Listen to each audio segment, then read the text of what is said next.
Hello, Build It public pour vidéo BG Remover ou même je dirais Detach. Donc aujourd'hui est une journée assez importante parce que j'ai fini l'app mobile, je l'ai soumis à Apple Store et donc maintenant j'ai plus qu'à attendre que l'app soit validée afin de pouvoir l'utiliser sur les iPhones et de commencer à en faire la promotion à partir du site videobidgremover.com, de faire venir du trafic sur l'app, de voir si les gens téléchargent et si les gens aiment bien utiliser le même produit quasiment sur téléphone.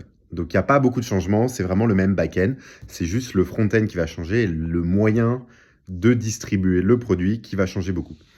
Donc pour faire un récap de tous les outils que j'ai utilisés, vu que j'étais sur Next.js sur la partie site, je suis parti sur React Native qui me permet d'avoir donc l'app mobile qui va se faire en même temps sur iOS et sur Android.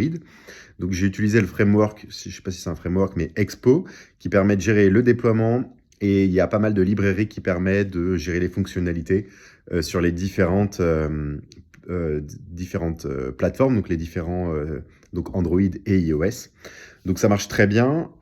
J'ai pas eu tant de changements à faire que ça, en tout cas sur la partie back-end. Cursor m'a pas mal aidé pour faire le front, pour savoir comment coder en React Native, pour faire quelque chose qui est plutôt propre. Le résultat est satisfaisant. J'ai galéré sur 2 points. La première, c'est pour uploader les vidéos à partir de l'app mobile. Le code est un peu plus compliqué, je ne sais pas pourquoi, il y a un peu plus de problèmes réseau. Donc quand j'envoie les données sur le Google Cloud Storage, là où je store toutes mes vidéos, il y avait des erreurs de réseau. Donc je dois faire pas mal de retry. Je n'ai pas forcément trouvé de librairie qui a répondu à mes problèmes. Après, voilà. Deuxième chose, ça m'a pris un peu de temps de gérer la partie in-app purchase. J'ai dû utiliser une autre. Je ne pouvais pas utiliser Stripe parce que pour vendre des crédits dans une app mobile, il faut faire en in-app et donc il faut utiliser une autre librairie, Revenu4, qui permet d'aider à faire les in-app purchase sur Apple et Android. Donc c'est ce que j'ai utilisé, c'est ce que Photoroom utilise. Là, depuis je sais pas combien de jours, je me prends des pubs de Revenu4 et ils parlent de Photoroom. Donc voilà, assez marrant.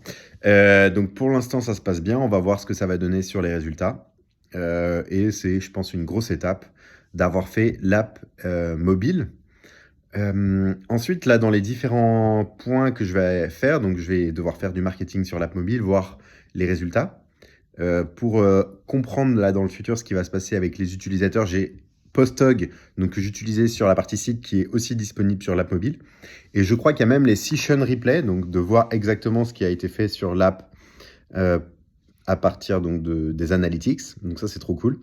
Et donc j'ai toujours fait des Google Ads.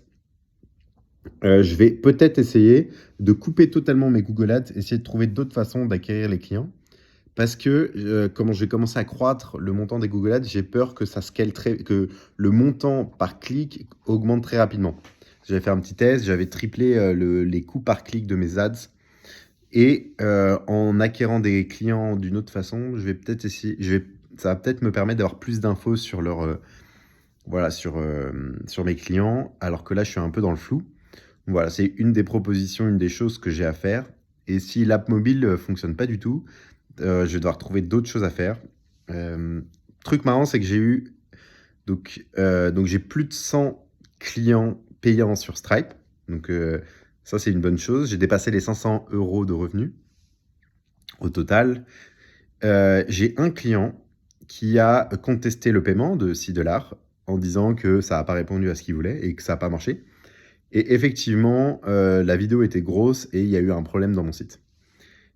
Et je lui ai envoyé un mail pour savoir un peu pourquoi il conteste le paiement. Donc, il m'explique que ça n'a pas marché, mais qu'il est très content du site et que les points qui est le plus important pour lui, c'est ça marche bien, c'est rapide et surtout, c'est très qualitatif par rapport à tout ce qu'il y a sur le marché. Donc, lui, il a adoré le produit sur la partie qualitative, mais juste, il n'a pas réussi à exporter.